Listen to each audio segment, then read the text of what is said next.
Gary Busey called me a son of a bitch. I mean, yeah, he was. I dealt with him a lot on Celebrity Rehab Because I thought he was Nick Nolte. He- So, because I was like He was the same, Yeah, no, I was like at this thing and he was there and they're like, oh my God, he's here. And then he leans into me. He's like, nice to meet you. I go, oh my God, I love you in another 48 hours. And he goes, I'm Gary Busey, you son of a bitch. And I was like, God. oh no, Oh, shit. your buddy Holly.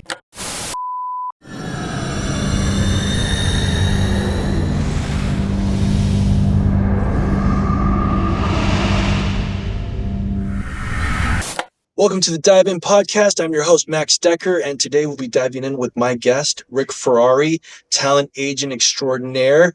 Rick, how you doing, man? Welcome to the pod. Thank you for having me. I appreciate it. It's really cool. It is. It's good having you on. I'm going right for it, though. Thank you. Okay. How does the Illuminati influence Hollywood? Let's go. Answer the questions truthfully. I have no idea. There's a back room. Starts with the back room. I know. What happens in the back room? Well, I've been through a lot of back rooms, but not for the Illuminati. Oh, you're dressed in black. I know. Kind of getting off Illuminati vibes. You know what? It's great to think about, but I'm not privy to anything really. Okay, well, if you don't, if there's no, tell me what you know. I've actually been recruited. Get out. Yeah. For sure. Wow. Yeah, I have. I mean, and it's, but it doesn't start off with like, we're Illuminati. I think the way it starts off is they kind of approach you. Mm-hmm. I mean, I know that I was recruited by a chapter back in 2008. That was a while ago. Wow. Yeah. And what did you say or do? I said no. I'm on a podcast. I said no. It gets a little weird. That's crazy. Yeah, it does. So let's get into, what do you know if there's an Illuminati in Hollywood or not? Is there any kind of, because they say Jay-Z's Illuminati, they say Beyonce's Illuminati, they say like... No, honestly, I don't know. I know that there's a lot of people that have a lot of power, and whether they're organized into the Freemasons or the Illuminati, or the Diddy Party. The Diddy Party. Diddy or didn't he? Diddy, the Diddler. Yeah, there you go. Yeah. I'm happy I was never invited to any of those, but I wouldn't fit in. There you go. Well, I think we'll move on. We'll move on. Definitely. Yeah. I honestly, I don't know anything about that. All I know is hearsay, but, I've been very privy to Hollywood since I arrived here in 1989. I got here and, my first friend that I had here was David Geffen. So, wow. Yeah. So, I mean, so they used to call him the gay mafia. He made, okay, so is there a gay mafia? No. Come on. No. Come on. I mean, they're called that, but there's nothing that's officially organized that way. But I think we can be in the same group, yeah, and kind of be on the same wavelength. Okay, so for instance, was Keanu Reeves brought up by Geffen? Do you know, I'm glad you asked that question. Okay, let's go. No, I'm really glad you asked that question. Because Keanu is super talented. But He's so talented. You do need a push in this town. You need the right people behind you. He's super talented, but I'll tell you what happened. There was... Geffen happened to be out with someone who looked like Keanu, and they were spotted, whatever. Somebody who looked a lot like Keanu. But I called David when the rumor was going around. I was able to call him on his direct line, and I said to him, "What's going on with you and Keanu Reeves? I mean, you didn't tell me anything. Like." Right. You would have told me something. That was your homie. He would be like, exactly. Yo, I got Keanu down. And he laughed. He was really calm about it. He says, dude, anybody can go ask Keanu. We don't know each other. I was like, how do you not know each other? You're both in Hollywood. It's the early 90s. He goes, we've never met. We've never been introduced. We've been in the same, parties, but we've never met. And that was David's answer. And let me tell you, David was always very candid and very honest with me about a lot of things. And for people one, he was like, that's just not true. Is the Geffen Playhouse named after Geffen? Yeah. Wow. Yeah. He definitely has, he's been a huge contributor to the arts. He's very humanitarian based, very charitable. Dude, he's the producer to Urban Cowboy. Yeah. That movie's one of my most favorite movies in the world with John Travolta. Sorry, I had to get that in there. I didn't know. See, you just informed me of something, because I thought his first film debut was Risky Business. That's how I remembered it. Risky Business was that's as far as I remember, but he very well may have been involved in the music side of Urban Cowboy, because there was a lot of bands. Right. There were a lot of bands that were signed to Asylum Records, which David ran before he opened Geffen Records. Wow. So, yeah, he opened Geffen Records in 1980, and his first three artists were John Lennon and Yoko Ono. They count as one. Wow. Elton John, who he took from MCA, and Donna Summer, who he took from Casablanca. She had been the highest earning pop star in 1979, and he convinced her to go with the new label. And never even knew that. Yeah, so he released Double Fantasy when Lennon got shot, The Fox by Elton John, and Donna Summer's The Wanderer. I know a lot about David's because I was so young. I was really absorbing everything during that time. And did you ever think about repping him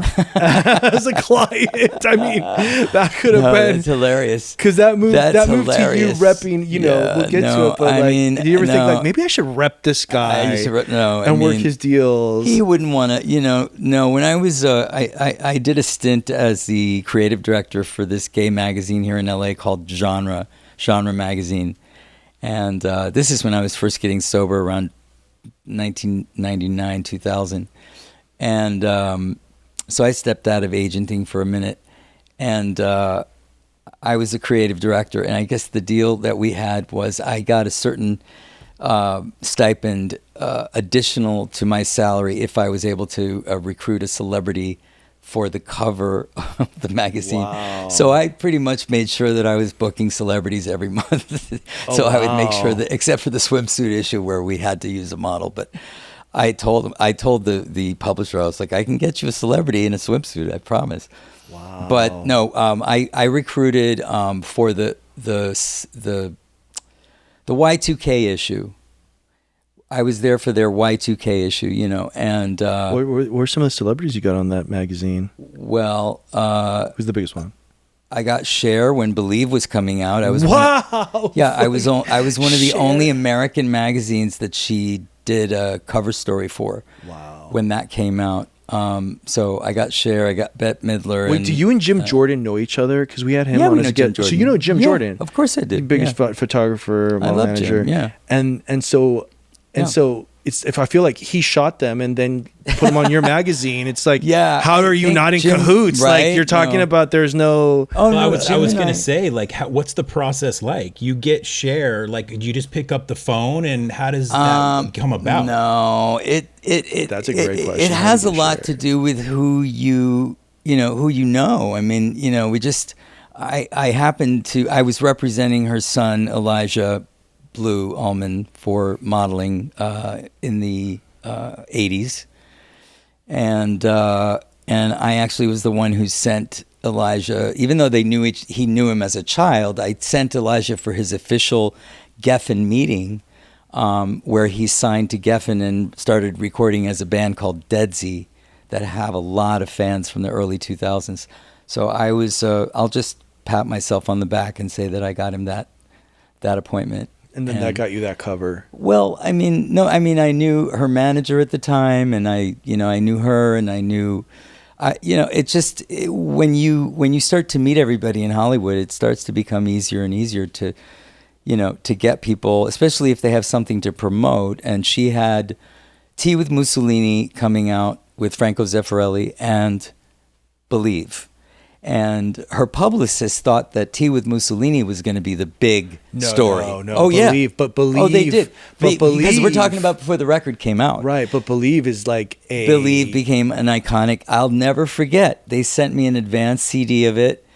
And this stylist friend of mine, Joe Pedisano, and we got into my car.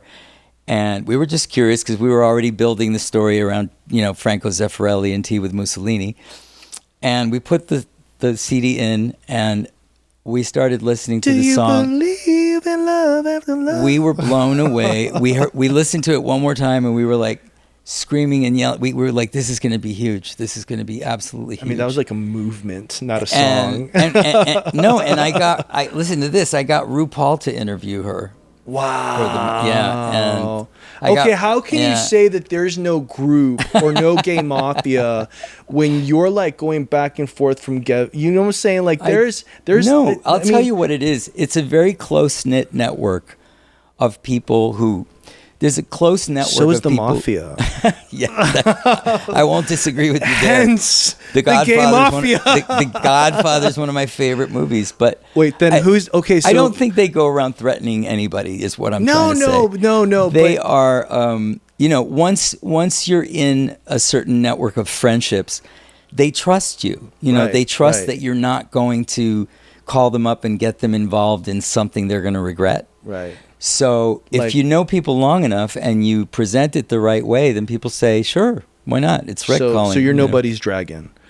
I'm nobody's. I am nobody's dragon, and I'm also nobody's drag queen either. But I'm nobody's dragon and nobody's drag queen. No. For those of you that don't know that for reference. those of you, just in case you're wondering, I just want to let you know. So there's no taming of the dragon. So what does an agent do? What does an agent do? What do you like? Do you I want $1 million? An agent puts up with a lot of shit from the client, if it's a talent agent, and a lot of shit from the producers, production and casting directors, and they have to appease both sides.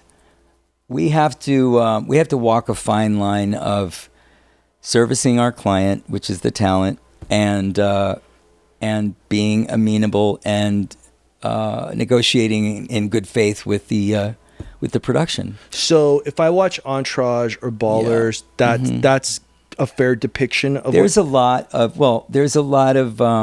drama that's thrown in there that may not happen as frequently as they show you on the show, but it's not unlike the drama that comes up in the entertainment business on any given year. But would you say that because you have a stable of clients, right? I'm not stable, but you have a list of clients, right? I have. There's a stable for some of those clients though, but I know because I have clients too. But would you say that the more money they make or the more known they are, the more that there's drama that comes with that, or is not at all? No, actually, to be honest with you, my biggest money makers are the least amount of work.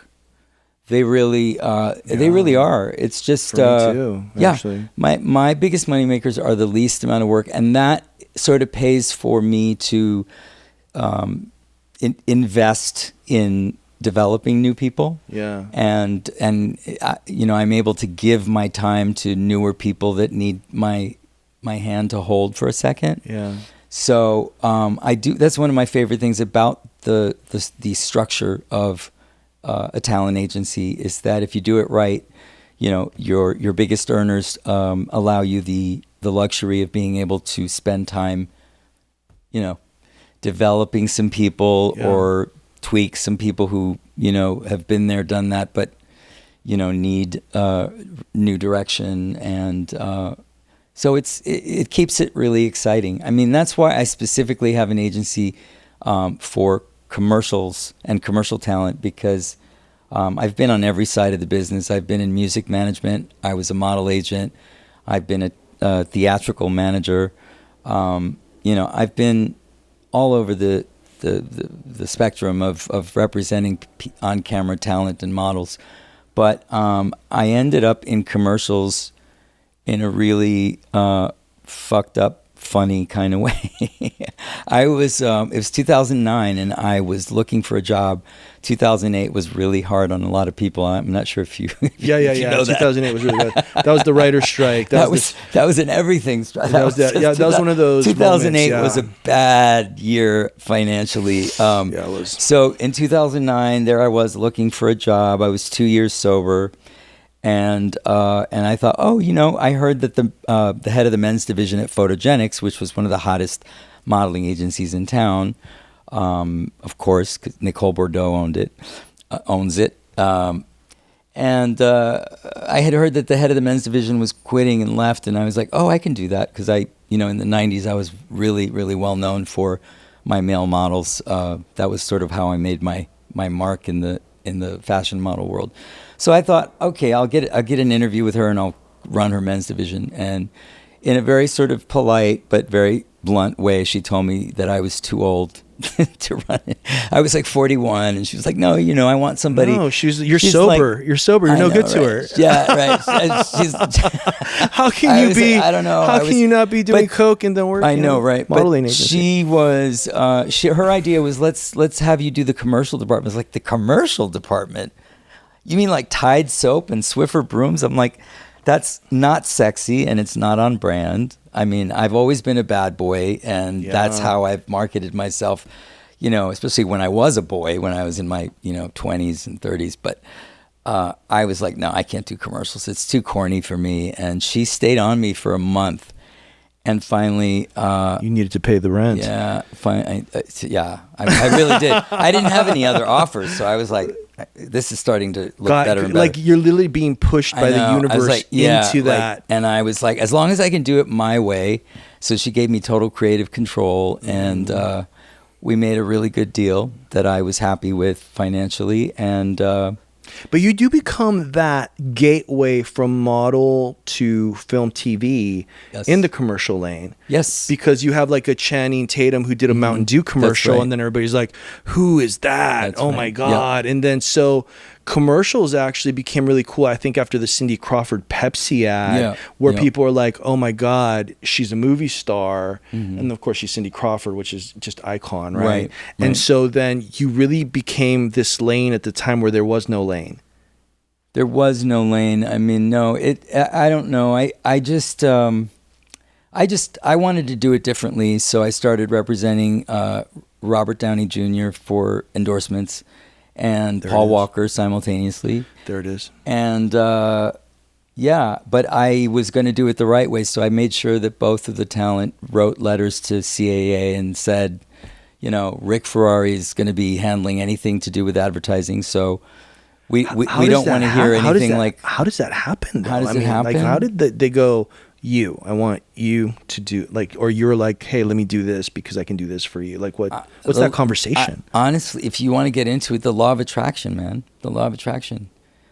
That's it. I was sure about my comeback. I was sure about that I was going to be bigger, better, badder than I ever had been before. And honestly, if I'm just being honest with you, all of the chips just fell in the right way that led me to each situation, and I took advantage of each situation. I grabbed it. Thankfully,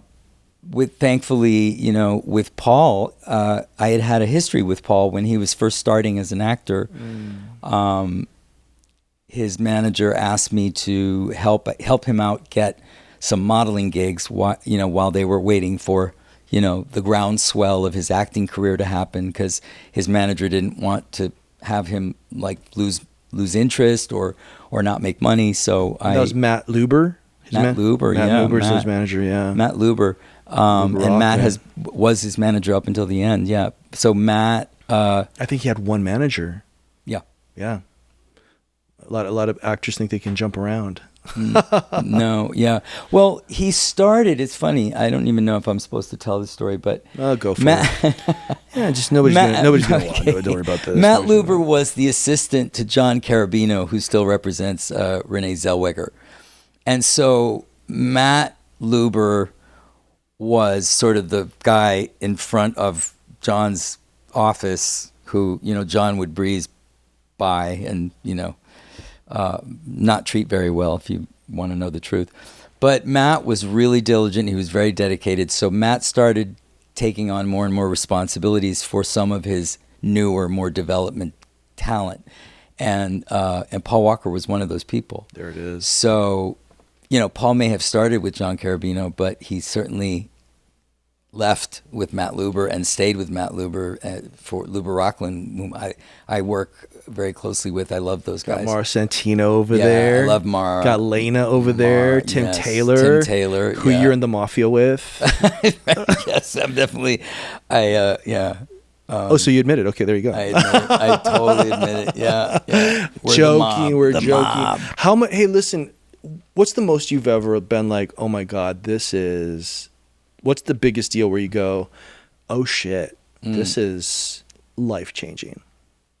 You mean in my whole career? Yeah, or whole career. Let's go. I can't tell you who. No. I can't tell you who, but $1.5 million was the best deal that I did. Yeah. Wow. Yeah. Are those deals still out? I mean, of course, those deals are still out there. Yeah. I mean, the campaigns are not there anymore, but that was during a time where there was a lot more rewarding the talent for what they were really worth. I mean, things have gone way sideways since then. So the day of making $30 million a picture gone also, or $30 million. Well, I'm sure there's a handful of people that can ask for anything they want, but for the rest, those days are gone. Yeah. For the rest, those days are gone. I mean, was it social media? Because I mean, I see social media making tons of money. You have a guy that's about to hit Mr. Beast. No, it's definitely opened up a lane for people to make money with their image, but it certainly affected the modeling industry because before social media. Anybody that had a denim company or a fashion line or a shoe brand, I mean, they depended on the modeling agencies to get those great faces. But ever since social media, anybody that really knows how to utilize it can hire 2 interns and say, okay, I want you to find me girls that look like, Scarlett Johansson. Brooke Snyder. Yeah. She's the hot girl now, isn't she? Isn't Brooke Snyder the hot girl now? One of, definitely. Yeah, yes. I mean, because she's just a straight model making. Totally. I don't keep my eyes open to the models anymore. I've lost the love for that industry. Whatever happened to it is something that I'm so glad I'm not a part of right now. I mean, I am in an ancillary way because I represent models for commercials. Is it because you're sober and you know what goes down in that side of it, where they push them? Because she's been open about saying that she has to do like what she needs to do to stay fit as a model. Right. No, it's not that at all. It's just that the rates have gone way down because whenever you have an oversupply of anything, it becomes a buyer's market. So since it's a buyer's market, the ad agencies and the producers, the people that are savvy and know what they're doing, they know that they can name a price and they can find 10 other people to do it for that price. Or AI. Yeah, I don't know. I'm not really one of those people that is afraid of AI replacing actors. What I think AI is going to do is very similarly, I'm old enough to remember when synthesizers came out. And when synthesizers first came out and sequencers in the music industry, people were afraid that like there was not going to be a need for orchestra musicians anymore, strings and horns and whatnot, and all synthesizers did was they added an option to the music spectrum of what you could do in a studio or what you could, just like animation added an option for how to entertain people. So I think that as long as, I just believe that people will end up using AI responsibly. Before that, they're going to try and, be dastardly and naughty and try and see where the line is and how far they can push the line. And then legislation will happen and whatnot. And, hopefully unions will get involved. But I think it will end up being an additional element to how to entertain people. I saw this new thing called AI agent. And so basically a new actor can have an AI agent and the AI agent will field all the breakdowns for you. Yeah, and they're probably way smarter than me. Yeah, and then and then they don't take a 10% fee, you just pay for the app. Yeah, you just pay for the app. Okay, Robert Downey Jr., you had him. Yeah. He's iconic. Yeah. Plays Tony Stark. Did you have him leading up to Iron Man? Did you? No, Iron Man was already out. He was already working on the sequel or even the third. I don't remember. When I took him on, he was just about to shoot Sherlock Holmes. Oh my God! So he was at the height of all that madness. He was at the tippy top of IMDb. So people were calling you left and right to like. No, they weren't. Wow. They weren't calling me left and right. They were definitely calling me left and right to find out who the hell I was, because they were like, who the hell is this guy that has Paul Walker and Robert Downey Jr. out of photogenics, that is known for models. How is this happening? Well, you said law of attraction. The law of attraction. All the ad agencies around the world wanted to know who the hell I was and what I was thinking of doing with him and whatnot. And we had a good run, except that, guys like that, like Paul Walker and Robert Downey Jr., they don't need the money. So when you come to them with an offer for a $3 million job, no, they say no all the time. No is a big word. Yeah, no. I had a file folder full of offers that they had turned down. So for one reason or another, it was like, they're not providing a private jet, or they're going away with their family to Hawaii and they can't change the vacation. They promised the family. I'm gonna have to start rolling. I'm gonna have to start rolling with this. Josh, you got to helicopter me in for this show. Exactly. Like, what's going on here? I know. Rick is I need the money. You got to take it. I'm like, I need the. Wait a minute. I need the commission on $3 million is $30,000. And it's not like you can pitch some other model for it, because they're like, you can't pitch anybody. We're gonna go with you literally have Tom the Cruise. offer in your hand. And then it's like taken away from you. It's like being a starving man with a dinner plate, and like someone just sets it down and then takes it. Did you at least go to the holiday parties? I did. No, that part was fun. There was a lot of glamour attached to that part. But there you go. I managed to do a couple of good deals for each of them. But in the long run, after about 4 or 5 years of that, I was much more attracted to scale talent, to unknown talent that are negotiable or willing to work. I was much more attracted. You literally are like one of the only agents to go, I have a movie star. Yeah. Not interested. I'm going to go over here. That's exactly what I did. Wow. Because I would have endless sleepless nights. I'd have all this anxiety. I'd work on a deal for like 6 weeks. The deal would fall through. For one legitimate reason or another. I mean, it was going to Hawaii with my family. So can't do it. Exactly. So I was not attracted to that. Some people in the industry do really well with that, and they just positioned themselves in the right way when all of that happened. It was when Anna Wintour started putting celebrities on the cover of Vogue. Then all of a sudden, celebrity endorsements became a bigger thing than it was. It was always around. Yeah. There was always celebrity endorsements. But how do you make it cool, right? Like that's kind of like the thing, right? Like how do you make podcasting cool? Like how do you make, commercials cool?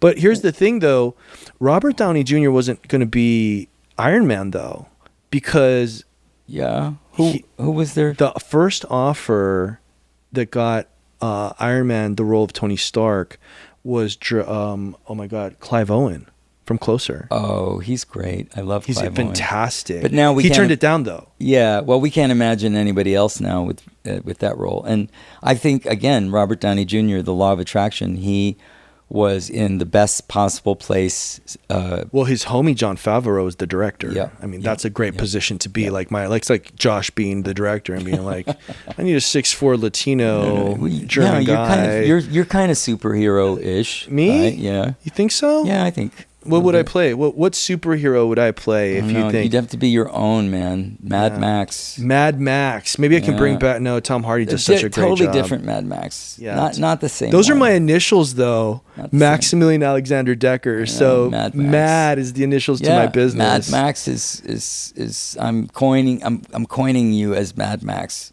Not to be confused with Tom Hardy, that other Mad Max, or Mel Gibson. Mel Gibson or Tom Hardy. Though we all have the same amount of syllables in our name. Mel Gibson, Tom Hardy, Max Decker. Right, exactly. It goes together.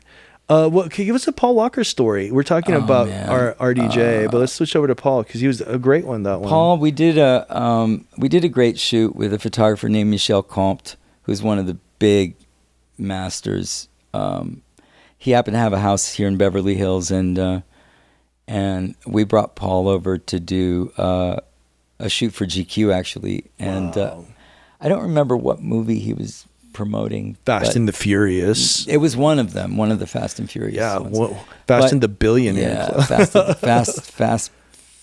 and Furious. But Paul was so he's always been just such a genuine, sweet, wonderful guy, and which makes his demise all the more sad. I mean, he just was such a good person, really good heart, down to earth. Very authentic. Like changing his clothes a million times if they were like, no, let's try this or let's try that, and he was just so wonderful. You said that Matt wanted to keep him interested in acting, so was he kind of like not? No, it wasn't Matt. It was back when John Carabino was developing. This is way before like Pleasantville, which was like one of his first big movies. But I think he had done that basketball movie. I can't remember what it was called. Movie. Yeah. It's like, I can't remember what it was, but sort of a teen summer movie or something. But yeah, John was the one that said, hey, listen, can you, because we worked at the same management company. We were at the biggest management firm in the world, really. They had Michael Jackson and Roseanne Barr and Nicole Kidman. They had everybody. But anyway, we were both managers there. So John asked me, he said, would you help me get Paul into modeling? Because, he needs the extra income before, because it's going to take a minute to get him, where he needs to be.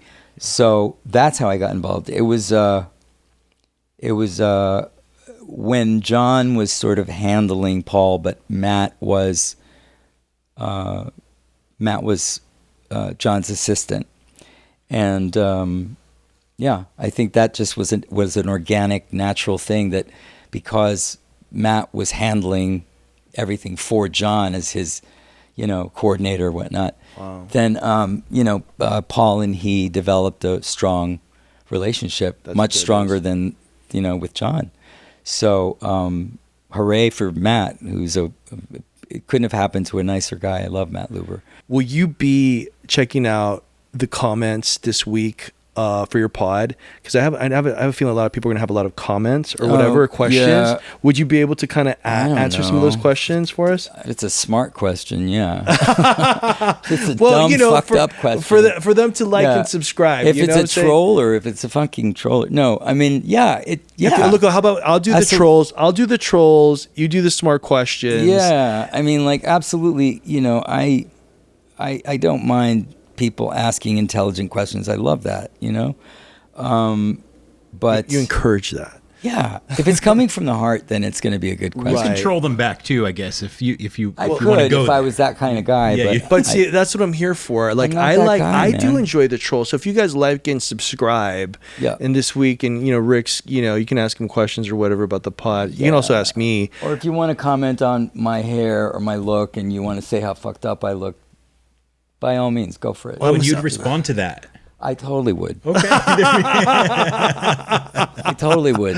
There it is. I just send in the pictures of all the 60-plus-year-olds that look as good as me. There you go. Wait, yeah, man. So and what? Then I'm just 60, man. I'm 60. 60. Yeah. And you should have seen me when I was a meth head. I looked 60 back then. Let's talk about your sobriety for a second, though, because you kind of talked about that starting it, in the middle of it, coming off of it. Right. What has been that like for you with your sobriety? I guess what was your drug of choice? You said meth? Meth, wow. Crystal meth. Coke? about coke. Anything that was going to keep the party going as long as possible. You're the one that leaves at 6 in the morning. Yeah, that was, or I didn't leave at all. Wow, you kept Chateau going, huh? Right. Oh, are you banned from Chateau? Or no, they love me. They welcome me there. Anya, shout out to Anya. We love Anya. I love Anya. Anya's my neighbor, by the way. Is she really? Anya, we love you. Anya lives around the corner. We should have Anya on the pod. You should totally have Anya. We should have Anya. That is Mr. Chateau. Illuminati, like we'll get Illuminati answers from her. Yeah, no, I think she'll also not answer like Rick. She was the person at the front that had the guest list for the Chateau Marmont. Dude, she was running it. She's running it. She was there for like 21 years or 25 years, some long. I just watched that documentary too on Chateau. There's one out there on, I don't know, Netflix or there's YouTube. Oh, really? There's something about Yeah, but if they don't show Anya, they're not telling the truth. There's about that one room in Chateau that nobody knows. But they can talk about the room. But if you don't have Anya, if you don't show Anya, who had the really she had vintage makeup and vintage look. I want to talk to her. Let's talk to her. She rocked it. Yeah. I'll call. I'll make the call. Oh, I can call her too. Oh, will you call her for us? Absolutely. Oh my God, Sure, we have to have her on. Yeah. We have to have her on. No question. I mean, those are the interesting people. Those are the people that build this fucking town. Exactly. Those people that people don't know their names. The unseen heroes. But they are. I remember when Franco was living in the hotel. She was the one she was like, like the party, because there would be parties, the Franco parties. And then she'd be, she's definitely. She did that for a lot of people, not just Franco. Yeah. Oh yeah. Lindsay Lohan. A lot of people. Yeah. Freaky Fridays. Freaky Fridays. I'll let her tell you that. But, oh my God, the stories. But you wanted to know about my meth habit. At Chateau. Yeah. Well, no, not there's Chateau. Cocaine. Chateau is cocaine. Cocaine's a hell of a drug. Get it straight. Come on. I was going to say Hollywood isn't meth, right? No, Hollywood is cocaine. Hollywood. That's like more downtown. You're going downtown to do meth. I had to meth. keep my drug habit really, really secret. Wow. But I want people to know that I've been sober since January 5th, 2007. So I'm going on 18. I'm 18 and a half years sober. Man, congratulations. Thank you. But I was at a place where from 2000 to 2007, my full-time job was getting high. I couldn't work. Wow. I was unemployable, and I was a mess. And I was like one of those street people that you see, like the quintessential meth addict. And somehow I had the grace of the universe to pull myself out of there and to give myself another chance. Yeah. I mean, because 2007, I was 40. I was 41, going on 42. Wow. Yeah. That always blows my mind, though. Like, people say it's their full-time job or they didn't have a job. Like, how do you make the money to buy the drugs? You have to sell it. That's simple. You got to sell the drug. Okay, so you're selling. So you're selling the drug. Yeah. So you're selling the drug, but very small time, so you're not getting busted. And this drug dealer told me about, all the people that have children, they're going to love this story. They're going to love. Don't bring your children to Ferrari Talent. He's an ex-drug addict. People don't hear the X part. They only hear meth, crystal meth. Listen, I was an addict too. Mine was alcohol. I love that. I knew that. We talked about that privately. It was tough. Yeah. I could go through a bottle of vodka in an hour and a half. See, we would have been perfect together because you would have been busy with booze, and then I would have been busy on meth, making sure things were clean. I would clean up your bottles. But I couldn't when I drink vodka, I can't get drunk. Like, I literally perfect. Then we would have had some really meaningful conversations. I know, together. right? Fuck me. We would have gone into the Illuminati for hours. I tell you, I go deeper on the recruitment process. Man, deep. But I'm just happy to be alive. I'm happy that I got a second chance. What sobered you up? What was the moment you go, I gotta fucking sober the fuck up, It was bro. January 4th. Oh shit. Because my sobriety day is January 5th. January 4th, I had spent New Year's Eve and New Year's Day alone. Some guy that I had, had relations with, took my Jeep. You had sex with him. I had sex with him. And he took my Jeep. He borrowed my Jeep. He said he was going to go buy some more drugs and come back. And he borrowed my Jeep for like 4 days and didn't come back for like 4 days. That's like a drug addict, borrow. Like he didn't come back for like 4 days. You have a problem. And on top of that, so I developed staph infection on my leg. So I had that's like something homeless people get. Like I had a staph infection. Or BJJ. Like you get staph at Brazilian Jiu-Jitsu for sure. I was so like I was unrecognizable and I was so fucked up I didn't even remember that I had health insurance. So I was like called my mom and I was like, can you send me money to go to urgent care? And she said no. She's like, I'm done with you. I'm done. And everybody was done with me. And I was like, you know what? So I took myself to urgent care and I did something. I kicked on the couch for like 9 days and it was really hard. And then my aunt took me to my first meeting in that incarnation of sobriety. I had been to many meetings prior to that. But for my current sobriety, my aunt, Gloria, who I love very much. I represent her. She's an actress, a working actress, and she just directed her first film. I'm very proud of her. But she took me to my first meeting of that sobriety, and I just made a commitment to making it a full-time thing and diving into it. And the universe just provided money for me. The universe provided, I stayed there for like another 4 or 5 months. I was in a bungalow on Sycamore and Fountain, and really cute bungalow, but it wasn't cute when I was on meth. Got it. So, and then I ended up finding. I told my mom that after a year, because she finally did end up helping me financially, but I told her when I get to a year of sobriety, I promise you I'll be self-supporting through my own contributions, which is a 12-step. A 12-step principle. I couldn't think of the word. And sure enough, right at a year of sobriety, they were doing Celebrity Rehab, and on MTV. I remember that they were doing on VH1. Well, they were doing Celebrity Rehab. No, not me. I'm not a celebrity. But they were doing Celebrity Rehab, and I was friends with Shifty. Seth Binzer, who he was on the first episode. I mean, the first season. R.I.P. And I pitched to him. I said, "Can you get me a meeting with the producer, John Irwin, who was producing the show?" And he was like, "Yeah." I go, "I have like the Ginger Grant, if it's Gilligan's Island, like Celebrity Rehab. I have the sex bomb for their next season."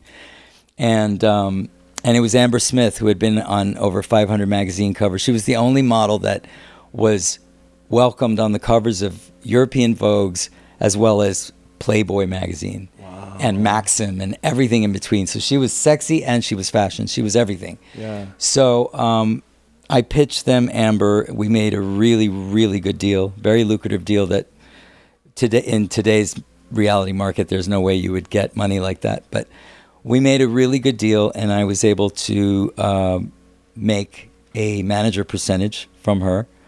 Because she and we just knew each other from getting sober. Amber and I were just.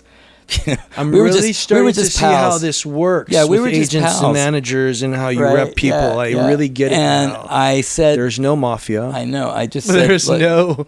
So Amber did it, man, and we ended up doing 2 more shows with the same production company. You put it back in rehab so you make money? No.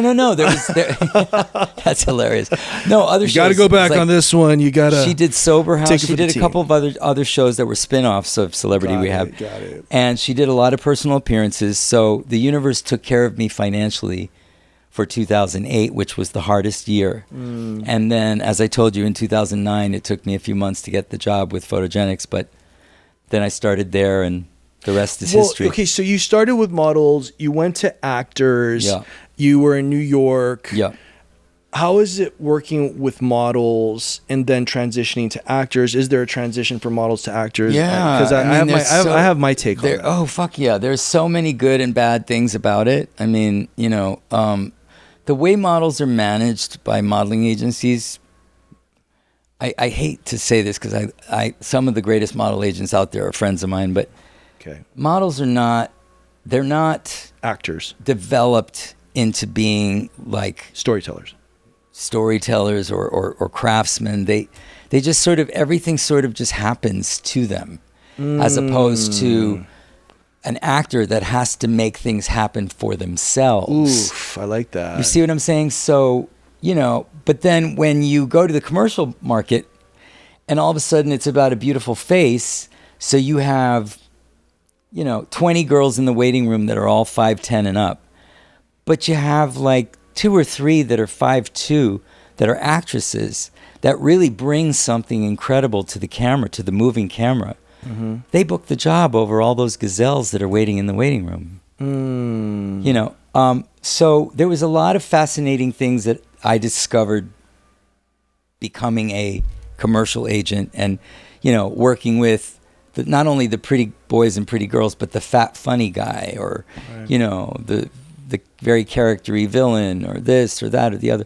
So it was fascinating for me to learn how each of these types, you could find a better version or a more worthy version, or someone who really was putting in the work and was valuable because of what they were doing, not because of what they looked like. Yeah, but wouldn't you say, because this is what I feel, because this is what I've seen, because I'm on the end of like, hey Max, here's a model, make them an actor. Make them an actor, right? Yeah. And so what I start to see is like plants, right? I think people get planted into a circumstance or an opportunity where here's this actor who has a craft, they're a storyteller, they've done 100 plays, and then a person all of a sudden, because they have a look or they're marketable, they get planted in situations to become, I want to say, points in the system. Like they're literally in the system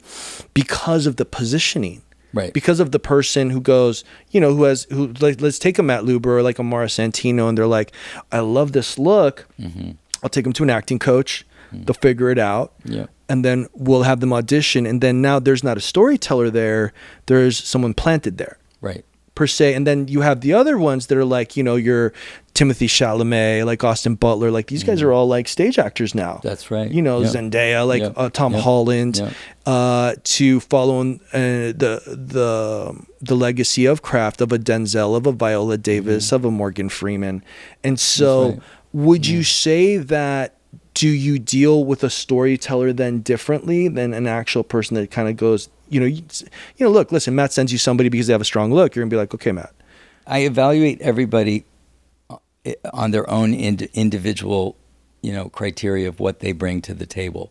So if I'm interviewing somebody that is a model, because I represent models, actors, dancers, musicians. I even represent some real people that are just really fascinating in front of a camera and, bring something wonderful. That's a new thing. I've seen you on your IG, and you've literally signed people now because you're like, I just think you're fascinating. And she'll be like 60 years old. Yeah. And you're like, I just think you have an interesting face. I think there's something really magical about you. Will you try this? And I recruited Omar, who is a model agent. He'd never been in front of the camera, and he booked a huge Mini Cooper campaign. And then right after that, he booked a voiceover for a film. Omar Mayet, the manager? Omar Alberto, yeah. Oh, Alberto. I was thinking about Omar Mayet. No, not Omar Mayet. That's a different Omar. That's a different Omar. But yeah, totally different. But honestly, I evaluate everybody differently. I'm really not about comparing. I really am not.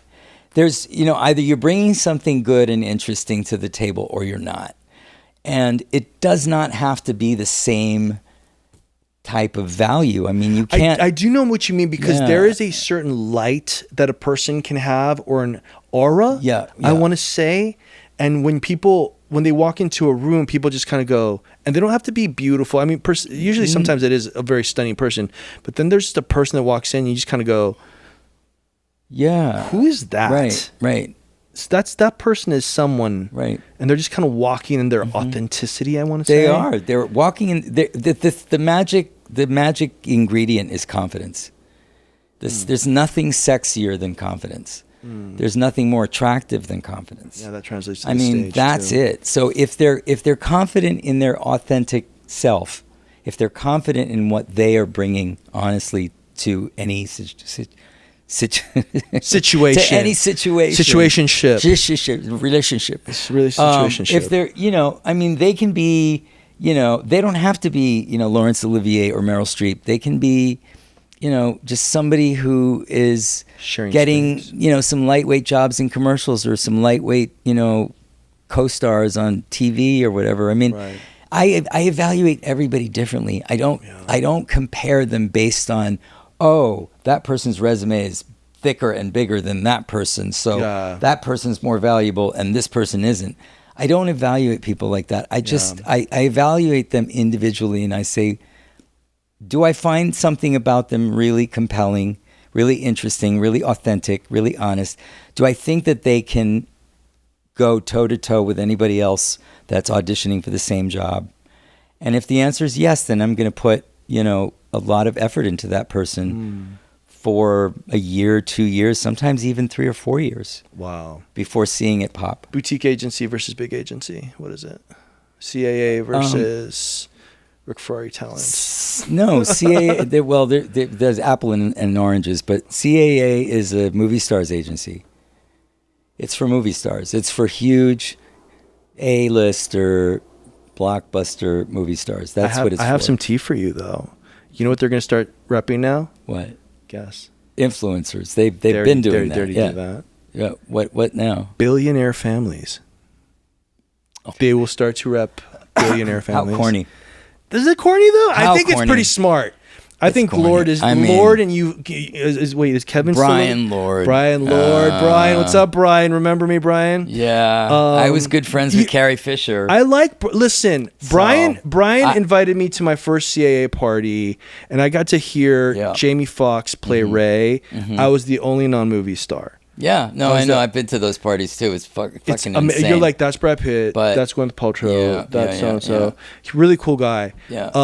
But I think they know what they're doing with repping billionaire families. I mean, they're going to make their money. They're going to do something with it, yeah. What are they going to do with them? They're going to put them on TV like they did with the Osbournes, the Kardashians, et cetera, et cetera. I mean, because obviously, what's the number one reality show? I couldn't tell you if my life depended Kim Kardashian. on it. Yeah. Still? The Kardashians? They've been around for how many years? No. I'm not going to knock them. I saw Kim at a party. Not that you're knocking them. I'm not saying you're knocking them. I'll clear that up. Yeah. But I saw her at the opening of, oh my God, that steakhouse in Calabasas Boulevard. Oh, right. Yeah. Dude, She's stunning. She's stunning. There's no question she's about it. She's a cool chick. Yeah. I think she's cool. And I think the rest of them are stunning as well. I think they are absolute beauties. Well, I mean, okay, so if you could fuck, marry, kill, Chloe, Courtney, or Kim, go for it. Oh, God. Or should I throw Chris in there? I Fuck, marry, kill. First of all, I wouldn't kill anybody because I don't kill. I mean, that's the game. You're not going to kill them. I mean, in the game, Chloe, you kill them. I'd kill Chloe. You'd kill Chloe? Yeah. She's so cool. I'd fuck Kim. You'd fuck Kim for sure. Yes. For sure. Kim's, And I'd marry... Courtney? No, I wouldn't marry Courtney. You'd marry Chris. I mean, she's single now. I'd marry Chris. And then she definitely would love your sobriety story for sure. Or I'd marry Kylie Jenner. Kylie, we forgot about Kylie. She wasn't part of the list. Let's see. I mean, he said Kardashians. Okay, you can ask me anything. Okay, yeah. Who? Don't include Kylie though, and I can ask you anything. Yeah. No. You can totally do whatever. I don't care. Yeah. She's as old as my girlfriend. Fuck, marry, kill. Ooh. Wait. Robert Downey Jr. No. Yeah. You can do that. You can do that to me. You can do that to me. The Jonas Brothers. The Jonas Brothers. Yes. Fuck, marry, kill. Yeah, there's 3 of them. So there you go. Go for it. And this is if I was gay, right? Because I'm not gay. This is me being straight. This is you being straight. Yep. Well, I guess it's only fair because I made you do the Kardashians. You did. That's right. So I don't even know all the Jonas Brothers. I know there's Joe Jonas. There's Nick Jonas. Who's the other Jonas? There's Joe. There's Nick Jonas. There's Joe, and there's not a Kevin. Yeah, Jonas. There's a Kevin Jonas. I thought it was Noah. Well, the one you don't know is the one you might as well kill. So kill the one I don't know, which is whoever he is. Who's the one married to the chick that's from another country? Nick Can I Jonas. say that? Is that Nick? No. Oh, they're both married. They're both married. Do you think that they got married for their citizenship? No, I'm kidding. Okay, so Joe. So I probably Joe Jonas then, and then what? Joe Jonas is the one you'd marry or fuck? I'd probably. I don't know. That's a tough one. I mean, I assume you'd still be fucking the one you marry. Yeah, I mean, that's kind of where you kind of win there, right? Or do you fuck them regularly? No, you're usually not. Once you're married, it's over. That's over. Exactly. So you're not. So fuck, marry, kill. Come on, nobody wins in this one. So okay, so definitely kill the one I don't know. Yeah. Marry the one that plays the guitar. Right. And then I guess Joe Jonas would be the one that's just like. What about Nick Jonas? Is there a Nick Jonas? I'm so fucking lost. You guys lied There's to me. There's like 5 now. Is there All 5 Jonas? Okay. Okay, hold on. There's Nick. Okay, I don't know. You guys, Yes. I'm moving on from the game. It wasn't fair. Who's the nicest celebrity you ever met? Dolly Parton. Really? Yeah. You did rep her. I did. Nice. Yeah, Dolly Parton. My acting coach, Absolutely. Burt Reynolds, has a story about her. She is definitely one of. He must, because they did the best little whorehouse in Texas. She flew him out to fucking Vegas where she was performing, and she was like, "Let's do this." That's totally Dolly. She's man. like, "Let's bang it out." I gotta tell you, she insisted on paying for a dinner party to thank the entire team, because what I did is I got a whole team of people to redo her look. For her album cover. I got David LaChapelle to shoot the photography. Okay. Dolly insisted on having a dinner party at my house to thank everybody.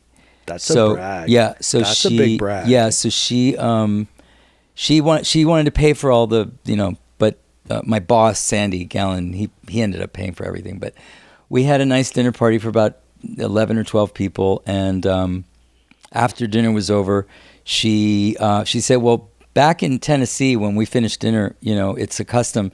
We all play music around, the sitting room or whatever.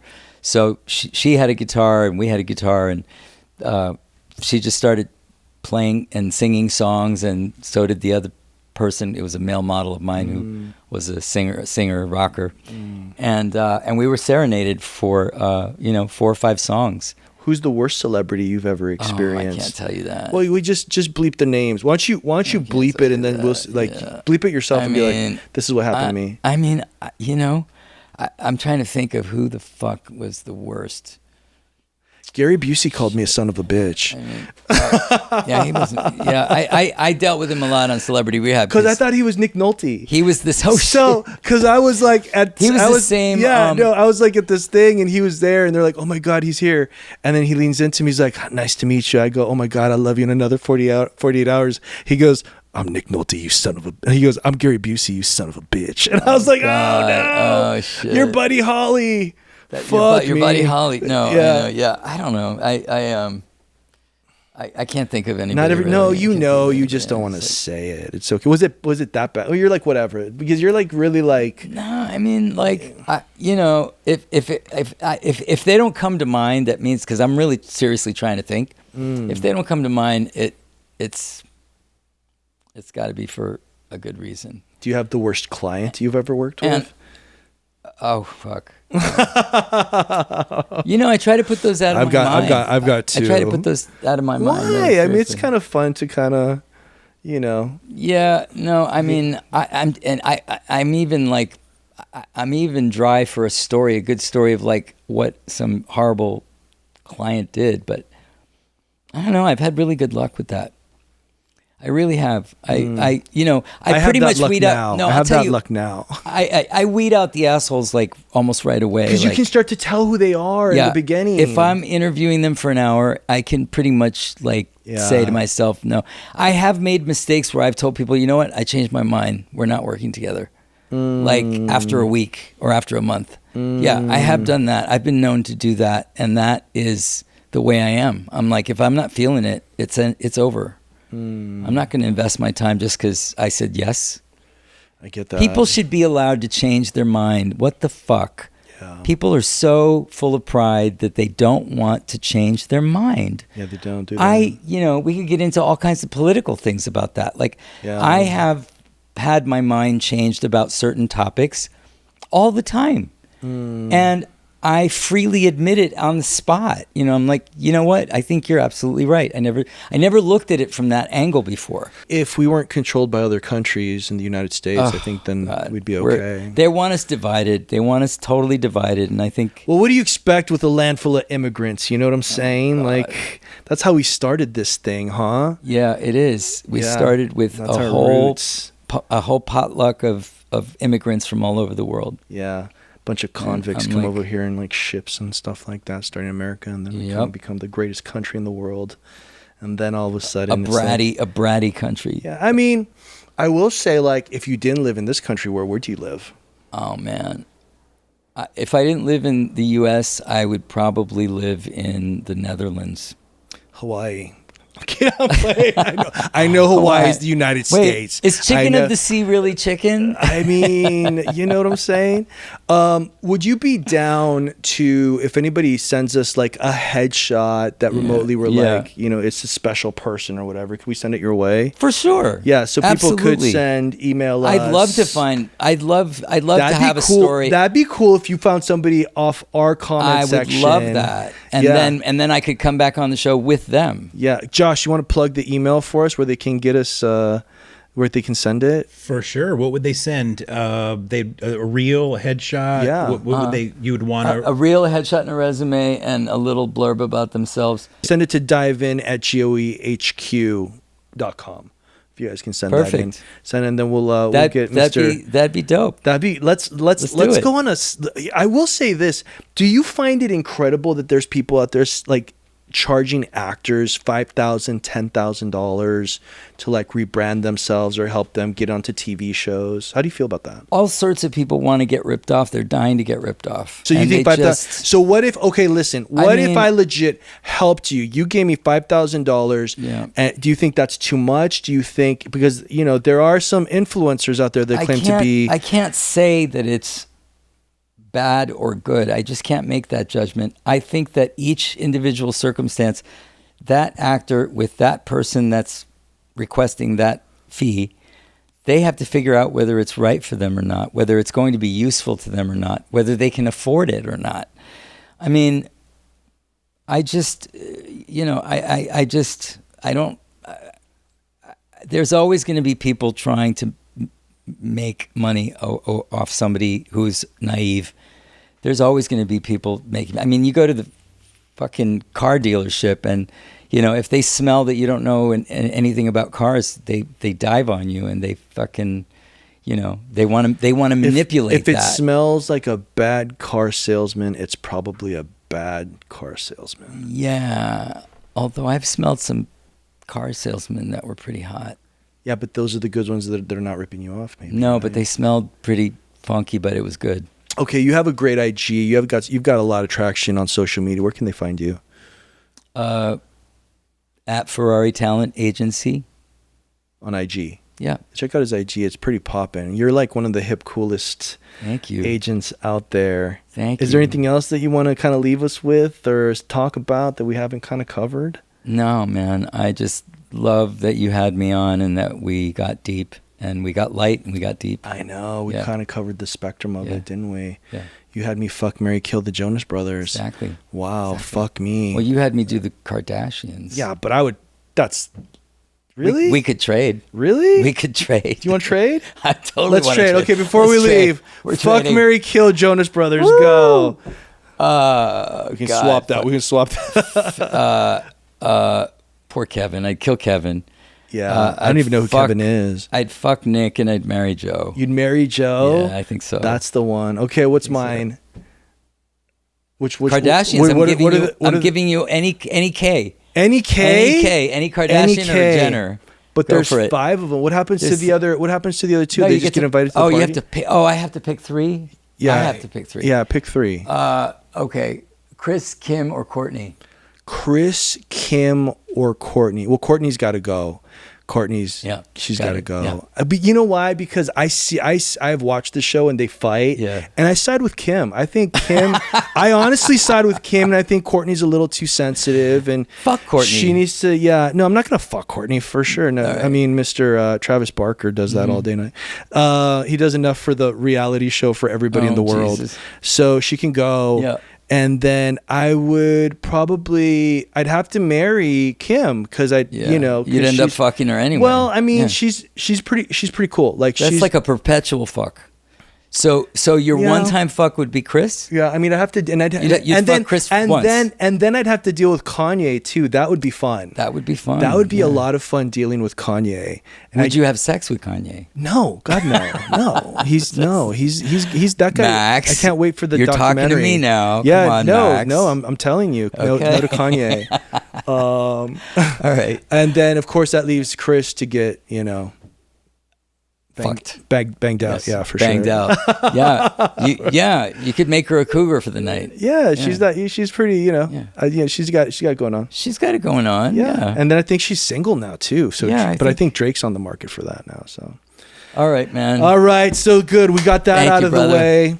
This has been amazing. It has been amazing, and I'd like to thank everybody out there for diving in to the Dive In podcast thank you. with Rick Ferrari. Thanks, man. I hope I was interesting. Yeah, no, you are interesting. I hope I kept it interesting. And please like, subscribe, and comment because Rick's going to be there getting you guys. I'm going to be there, man. I'm going to be there. Okay, thank you guys for tuning in. All right. Bye. Thank you.